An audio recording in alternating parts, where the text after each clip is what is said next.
अरे भजन भजन बिन जीवन है बेकार, भजन बिन जीवन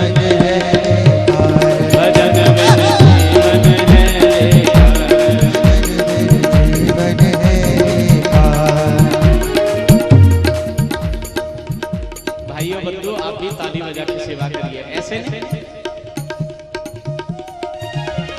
भजन बिन जीवन है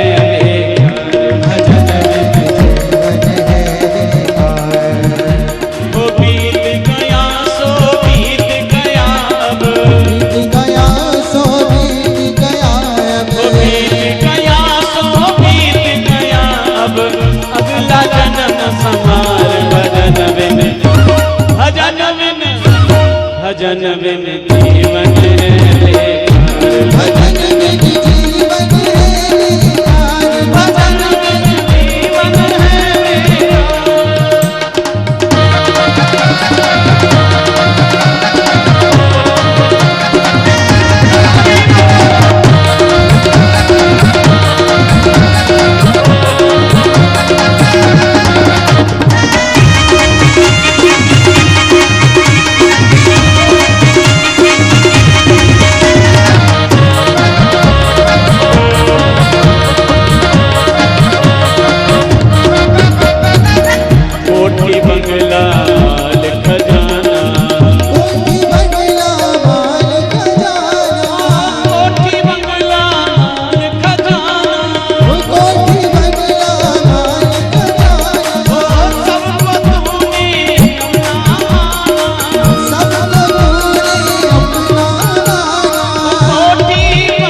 समय का चुकाम नया अंत समय का चुकाम नया अंत समय का चुकाम नया जाए मत फसा भजन बिन भजन बिन भजन बिन जीवन है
से बोलो।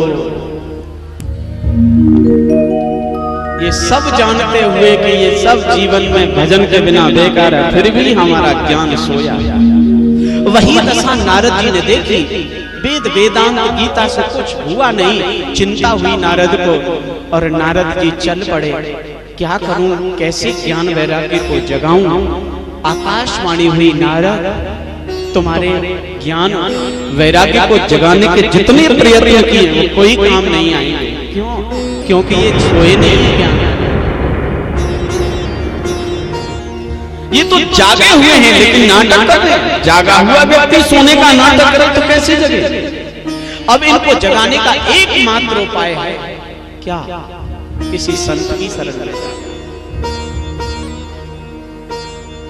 नारद जी चल पड़े, बीना बजाते बजाते जा रहे हैं, मन में सोचते जा रहे हैं कोई संत मिल जाए।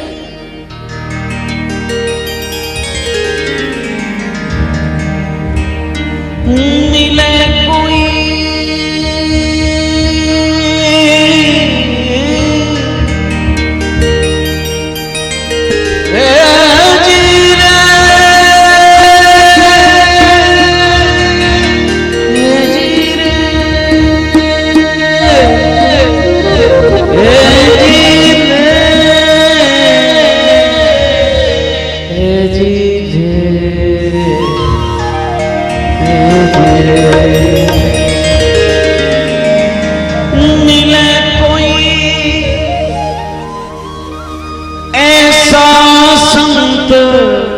फकीर पहुंचावे जो। आहा, नारद जी मन में सोचते जा रहे हैं जीवन में कोई ऐसा संत मिल जाए, मिले कोई ऐसा संत फकीर पहुंचावे भरदरिया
ज्योति जला में हरे हृदय की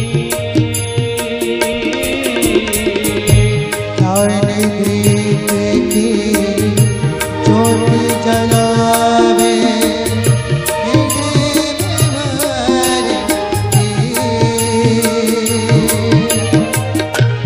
मन चादर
संत मिल जाए जो भव सागर से पार कर।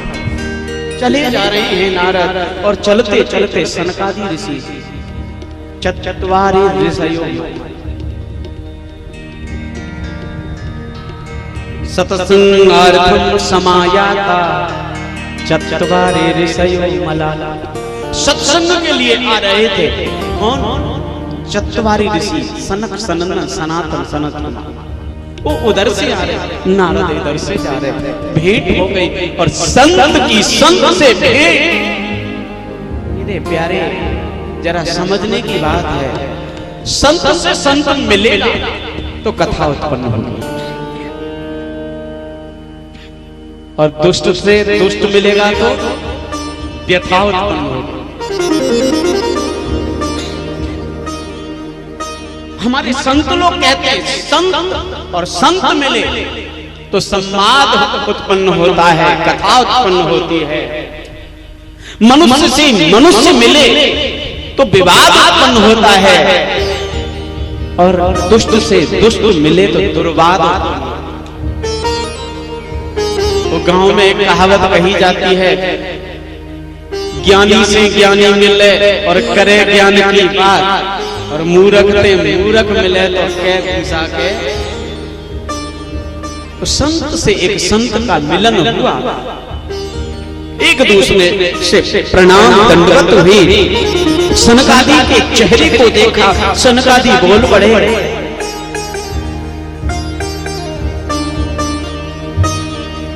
किम ब्रह्मन् दीन मुख कुतश्चिंता तुरो। हे नारद, हे ब्रह्मन दीन मुख, तुम्हारे चेहरे पे ये दीन मुख, कुतश्चिंता तुरो, आपको किस बात की चिंता? तुम्हारे चेहरे पे चिंता की लकीर दिखाई। नारद देव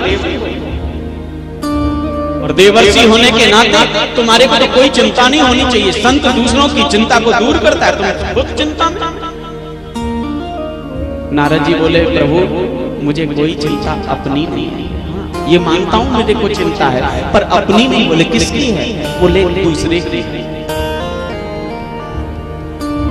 वृक्ष कबहु नहीं फल भके और नदी संचय नीर, परमार्थ के कारणे साधन धरा शरीर। मेरी अपनी चिंता नहीं, किसकी? पूरा वृतांत ज्ञान वैराग्य का सुनाया। सनकादि कहते हैं समझ गया, ज्ञान वैराग्य को जगाना। बोले हाँ, तो इसके लिए गीता वेद पाठ करने की, वेदांत की जरूरत नहीं है। किसकी जरूरत है? बस सत्संग की जरूरत है, भागवत की कथा सुनाने की। उनको भागवत सुनो। और नारद जी बोले कौन सुनाएगा? मैं अगर सुनने को बैठ भी जाऊं तो सुनाएगा? बोले हम सुनाएंगे। हम वक्ता बन जाते, व्यास बन जाते, हम परिचित बन जाते, चलते हैं कथा। कहाँ? बोले आनंद गंगा द्वार समीपे तो तटम आनंद नाम। गंगा द्वार पर यानी हरिद्वार के नजदीक आनंद तट नाम की जगह, वहाँ कथा का आयोजन। सनकादि ने कथा की और कथा को विस्तार देते हुए, कथा के महात्मा को सुनाते हुए बंधु एक श्लोक सुनाया सनकादि ने। सदा सेव्या श्रीमद् भागवती कथा यस्य स्मरण मात्रेण हर चित्तम समाश्रय। हे नारद, भगवान की कथा सदा सेव्या, हमेशा सुनो, हमेशा सुनो। बोले क्यों? क्यों सुने हमेशा और कब तक सुने? बोले जब तक सुनो हर चित्तम समाश्रय, जब तक परमात्मा तुम्हारे चित्त में, तुम्हारे मन में बैठ न जाए, जब तक परमात्मा तुम्हारे हृदय में विराजमान न हो जाए, तब तक कथा सुनते रहो। जब तक तुम्हारे मन में काम है, क्रोध है, ईर्ष्या है, द्वेष है, लोभ है, लालच है, तब तक तो कथा सुनते ही रहो, चाहे 1000 कथाएं सुननी पड़ी। जिस दिन ये सब छूट के परमात्मा विराजमान हो जाए, परमात्मा का चिंतन जिस समय शुरू हो जाए, उसी समय पर कथा विराम हो जाएगा। सुनो, एक श्लोक ये सुनाया और मजे की बात है, जरा ध्यान से सुनिएगा। एक श्लोक सुनने मात्र से घटना घटित हो। सनकादि ने नारद को एक श्लोक भागवत की कथा को सुनाया।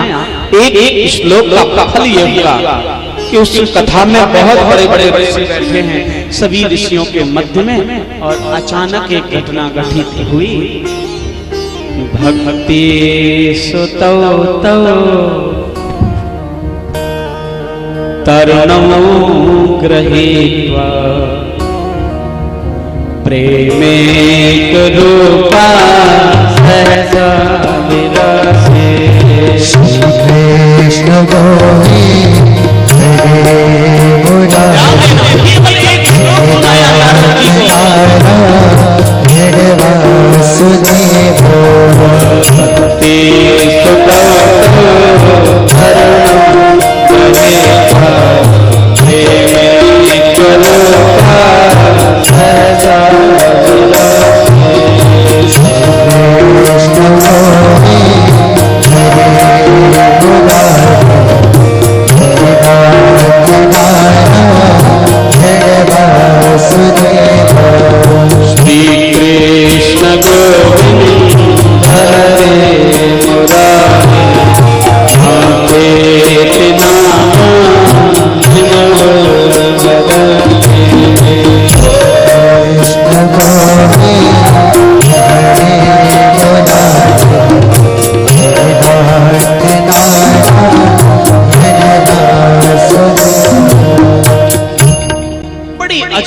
घटना घटी।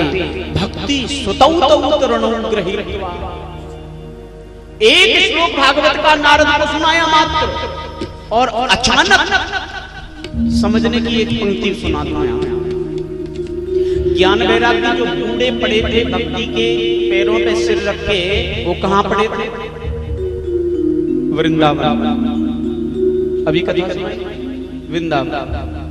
बूढ़े ज्ञान वैराग्य कहां पड़े? वृंदावन में भक्ति के पैरों पे सिर रख के यमुना के किनारे। उनके लिए भागवत कहां हो रही है? आनंद तट हरिद्वार में। और केवल एक भागवत का श्लोक सुनाया, परिणाम ये हुआ कि वृंदावन छोड़ करके न केवल ज्ञान वैराग्य जागे, बल्कि जागे ही नहीं, जवान होकर के पुष्ट होकर के कहां पहुंच गए? हरिद्वार में। और कथा के पंडाल में खड़े होकर के भक्ति के साथ नृत्य करते हुए प्रकट हो गए। बोलो भगवत सलम भगवान की जय।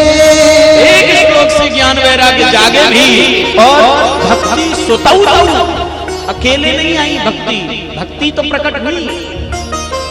सुतौ तौ, तौ माने दोनों बेटों को लेकर के सहतौ, अपने रूप बड़े बड़े संस्कृत के। रामः रामः रामः, रामः माने एक राम, राम माने दो राम, और रामः माने बहुत सारे राम। ऐसे सह माने वह, तौ माने वे दोनों। दोनों ज्ञान वैराग्य प्रकट हुए हैं। और कैसे? तरुणौ गृहीत्वा। बूढ़े नहीं, तरुणौ। तरुण माने जवान।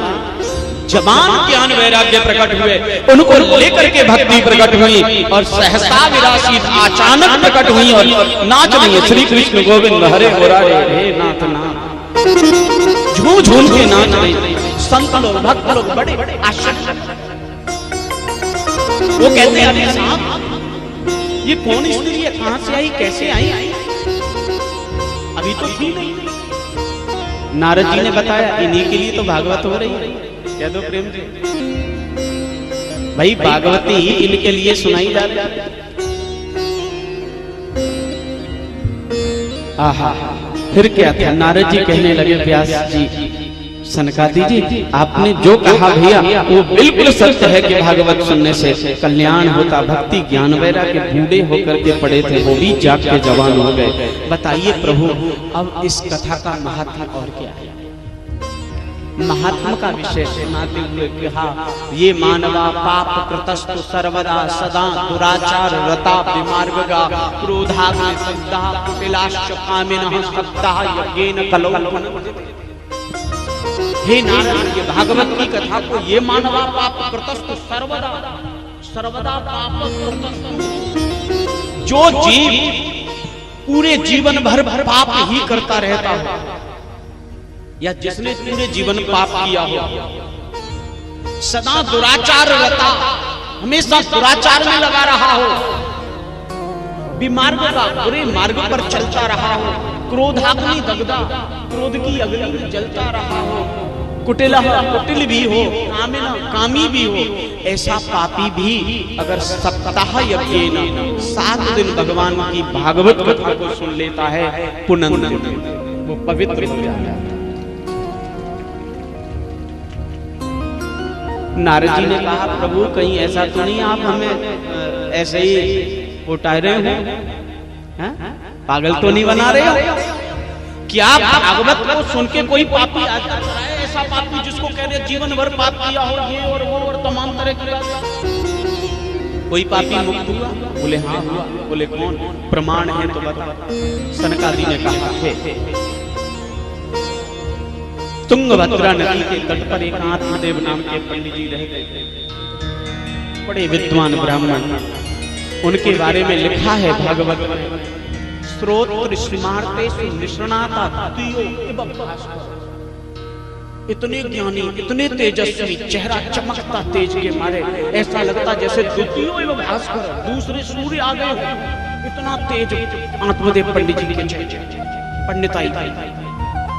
लेकिन एक इनकी पत्नी है, नाम है धुंधली।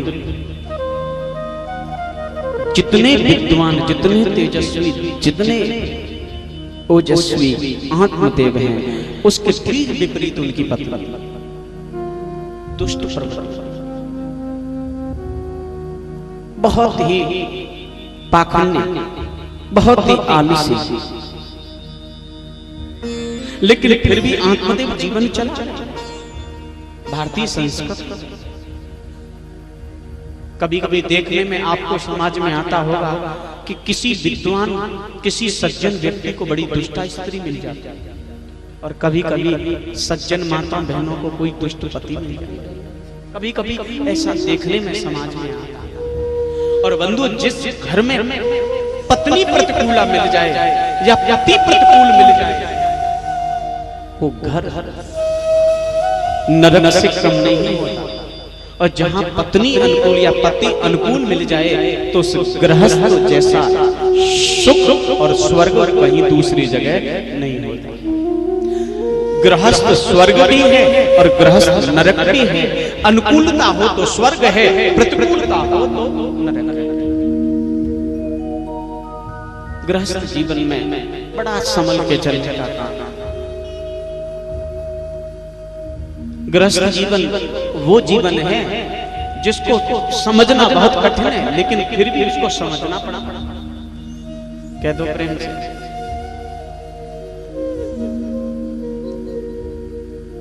एक संत थे, उनका एक शिष्य था अविवाहित, बड़ा आता भगवान की भक्ति के भाव में डूबा हुआ।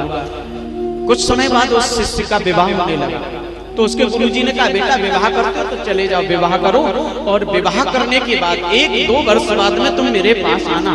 और मैंने तो गृहस्थ में प्रवेश नहीं किया है, तो मुझे तो मालूम नहीं है गृहस्थ का अनुभव कैसा होता है, लेकिन तुम जब 4-5 वर्ष बाद में लौटोगे ना, तो मैं तुमसे सुनना चाहता हूँ कि गृहस्थ का क्या अनुभव मिला। शिष्य गया, उसने विवाह किया। विवाह करने के 5 वर्ष बाद लौटा गुरुजी के पास। गुरुजी ने कहा, बेटे मैंने तो विवाह का अनुभव नहीं किया, तू ही बता दे तेरा कैसा अनुभव रहा। शिष्य कहता, गुरुजी बताऊं? बोले हाँ। अद्भुत अनुभव हुआ। कैसा? गुरुजी ऐसा अनुभव रहा, जब मेरी शादी हुई थी ना, तो 1 वर्ष तक मेरा अनुभव ये रहा कि मैं कहता था और मेरी पत्नी सुनती थी। आपने भी अनुभव बहुत लोगों ने किया होगा, देखा तो होगा, अनुभव नहीं किया तो देखा तो होगा। विवाह किसी का होता ना, तो विवाह के 1 वर्ष तक तो बड़ा अजब भाव होता है। क्या होता? 1 वर्ष तक, विवाह के 1 वर्ष बाद तक पति कहता और पत्नी सुनती। हाँ, 1 वर्ष पति कहता, जी पानी लेके आओ, जी अभी लाई। जाओ हमारी माताजी के चरण दबाओ, जी अभी दबाती हूँ। जाओ मेरी माताजी को भोजन देके आओ, जी अभी देके आओ। जाओ पिताजी के लिए गर्म पानी कर दो, जी अभी करती हूँ। 1 वर्ष पति कहता, पत्नी सुनती। और 1 वर्ष के बाद पत्नी कहती, और पति सुनता। सुन रहे हो जी? बोले हाँ। सब्जी खत्म हो गई, सब्जी लेके आओ। ठीक है, लेके आओ। अरे सुनो, जा रहे हो, लड़के के कल से पेपर है, वो किताब पेपर देने वाला पस्ता होता है ना, 2 पस्ते ले आना बच्चों को। जी ले आओ।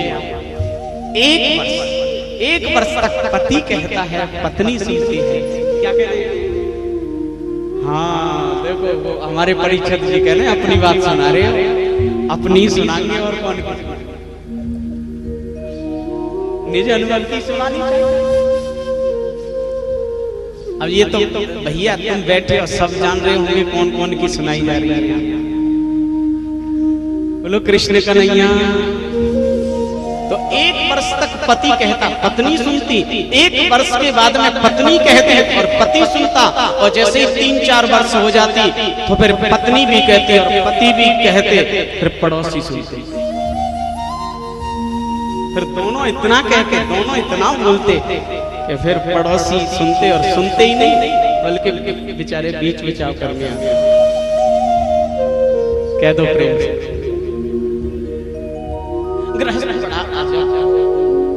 अजब श्रम। प्रतिकूला पत्नी आत्मदेव को मिले, कथा आती है, जीवन बीत रहा है, बहुत समय हो गया, विवाह नहीं हुआ।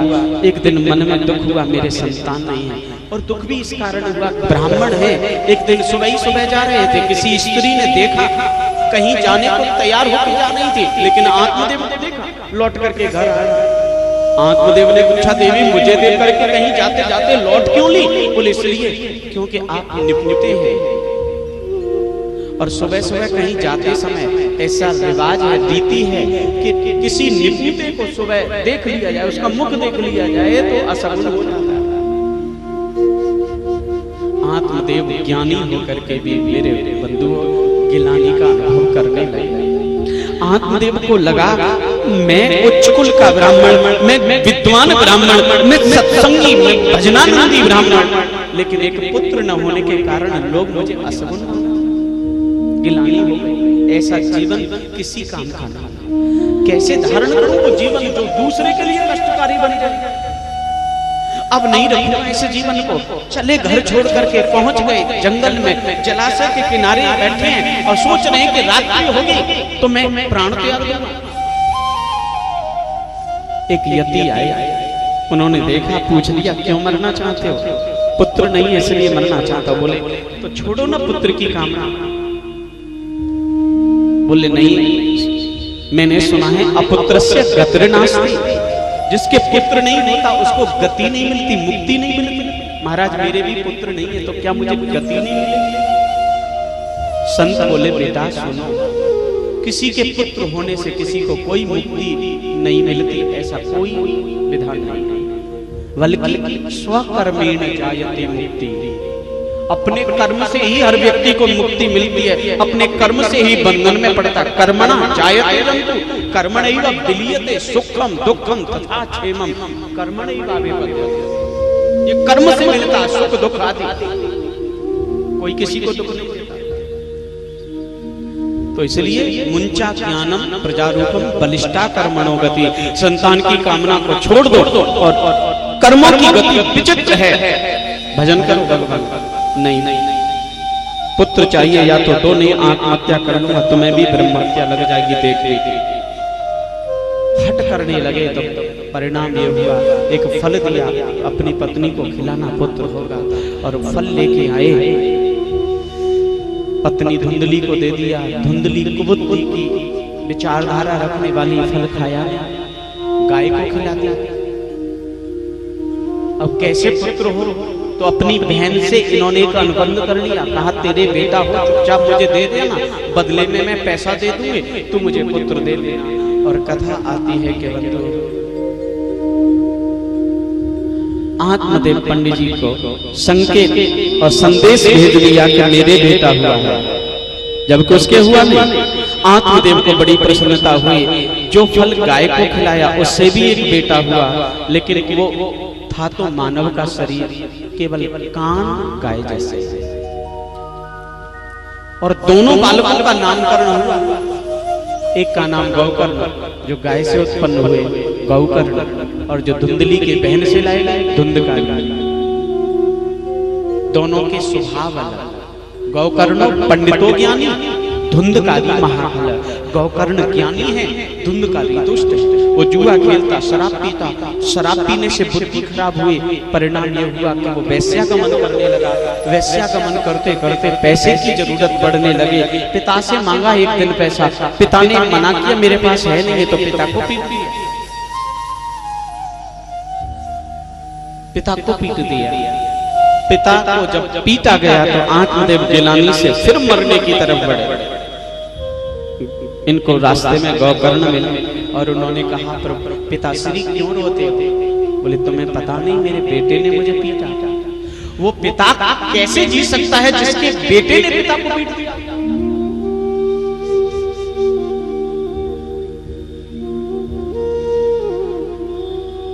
गौकर्ण ने ज्ञान दे दिया। देहेस्ते मां सरुधिरे भीमतिं त्यजत्वं जाया सुतादिषु सदा ममतां विमुच्य। हे पिताजी, देहेस्ते मां सरुधिरो भीमतिं त्यजत्वं, ये जिसको तुम अपना बेटा मानते हो ना, वो तुम्हारा बेटा नहीं है। वो जो देह है ना, मांस और खून और त्वचा से बना हुआ एक लोथड़ा है, और कुछ नहीं है। वो तुम्हारा बेटा नहीं है। इस ममता को त्याग दो, क्योंकि जाया सुता सदा ममता, ये ममता को त्याग दो। कोई किसी का बेटा नहीं।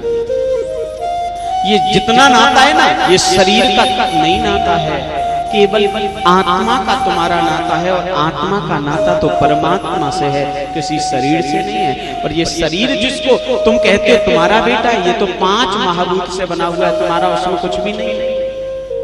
अग्नि जल वायु पृथ्वी आकाश, इन 5 तत्व से बना है वो शरीर। वो तुम्हारा कुछ नहीं है उसमें।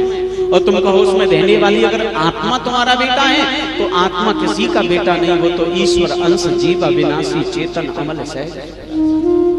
इसलिए कोई किसी का नहीं। आत्मदेव को ज्ञान देख लिया दुनिया का नजारा, ना हम किसी के न कोई हमारा, ना हम किसी के न कोई हमारा, हम किसी न कोई हमारा।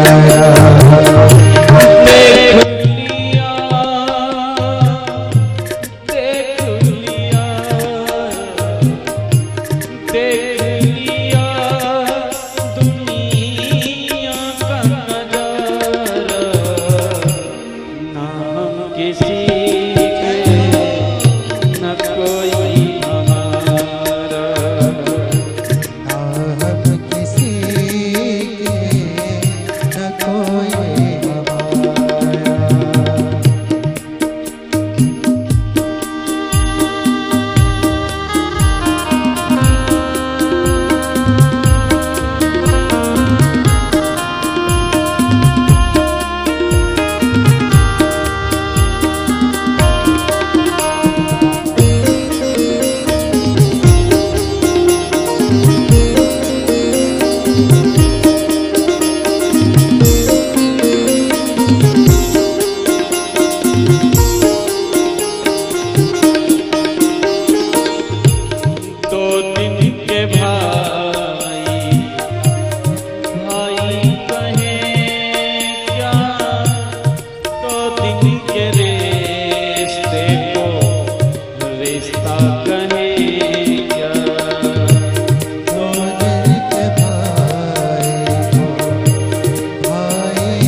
स्वार्थ से दुनिया